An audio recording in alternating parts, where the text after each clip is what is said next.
ও মুসলমান,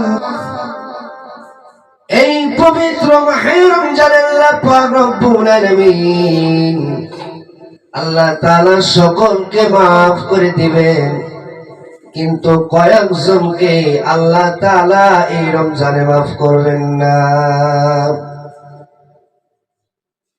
আল্লাহ রব্বুল আলামিন সমস্ত মানুষদেরকে মাফ করে দিবেন, কিন্তু কয়েকজন মানুষকে আল্লাহ তাআলা মাফ করবেন না। ও মুসলমান, কি এমন গুণের কারণে আল্লাহ তাআলা মাফ করবেন না সেটা জানার দরকার আছে না নাই? এক নম্বর হলো আল্লাহ রব্বুল আলামিন যারা সর্বোপরি মদ পান করে, নেশাগ্রস্ত যারা মদ পান করে, প্রতিনিয়ত যারা মদ পান করায় অভ্যস্ত, আল্লাহ পাক রব্বুল আলামিন এই রমজান মাসে ওই মদ পানকারী ব্যক্তিকে কখনো ক্ষমা করবেন না। নবীজি বলেছেন এই মদ পানকারী ব্যক্তি জান্নাতেও প্রবেশ করতে পারবে না। ও মুসলমান, দুই নম্বর হলো মা বাবার অবাধ্য সন্তান।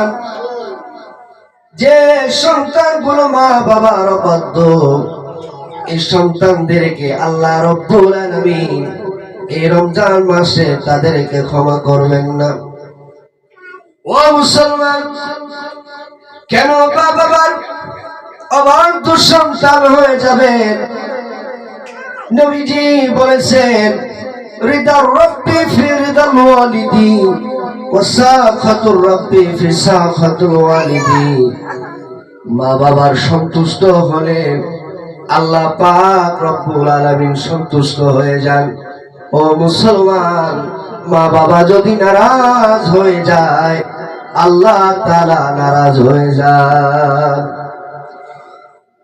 এই জন্য যারা মা বাবার অবাধ্য সন্তান, মা বাবাকে যারা কষ্ট দেয়, এই সমস্ত সন্তানদেরকে, এই সমস্ত মানুষদেরকে আল্লাহ রব্বুল আলামিন এই রমজান মাসে তাদেরকে ক্ষমা করবেন না।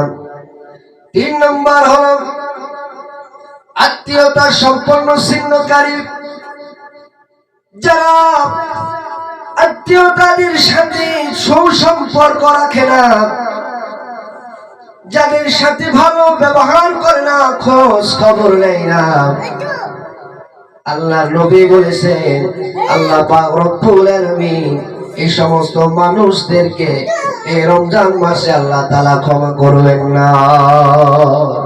এমন মুসলমান, এমন মানুষ রয়েছে, আত্মীয় স্বজন যদি বাড়িতে আসে ঠিক মতো তাদের সাথে কথাও বলতে চায় না, খোঁজ খবর তো নেওয়া দূরের কথা, ভালো করে কথাই বলতে চাই না। এই জন্য নবীজি বলেছেন আল্লাহ পাক রব্বুল আলামিন তাদের ক্ষমা করবেন না। চার নম্বর হল হিংসুক। যারা হিংসা করে, ছোট ছোট বিষয় থেকে নিয়ে বড় বড় বিষয়, ভাই ভাই হিংসা, বোনে বোনে হিংসা, সমাজের ভিতরে হিংসা, পারিবারিক জীবনে হিংসা। নবীজি বলেছেন যে সমস্ত মানুষগুলো হিংসা করে, এই হিংসা করার আনানিয়াত যার ভিতরে থাকবে, নবীজি বলেছেন ওই মানুষদেরকে আল্লাহ রব্বুল আলামিন এই পবিত্র মাহে রমজানে তাদেরকে ক্ষমা করবেন না। এই জন্য আমার মুসলমান ভাইরা, যাদের মদ পান করায় অভ্যস্ত, মদ পান করা ছেড়ে দিতে হবে।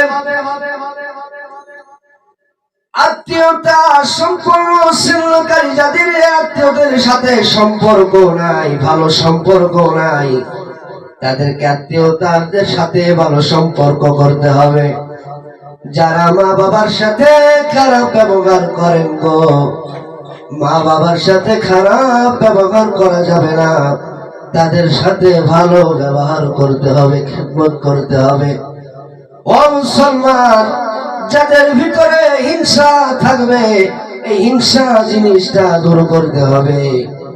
এই সমস্ত বান্দাগুলো যদি এই পবিত্র মাহে রমজানে যদি খালেস নিয়তে যদি আল্লাহ তাআলার কাছে তওবা করতে পারে, আল্লাহ বলে বান্দারে তওবা করবি, খালেস নিয়তে তোরা ফিরে আসবি, আমি আল্লাহ তাআলা তোদের তওবা কবুল করিয়া আমি আল্লাহ তাআলা তোদেরকে আমার জান্নাতের মেহমান বানাইয়া দিব। আল্লাহু আকবার।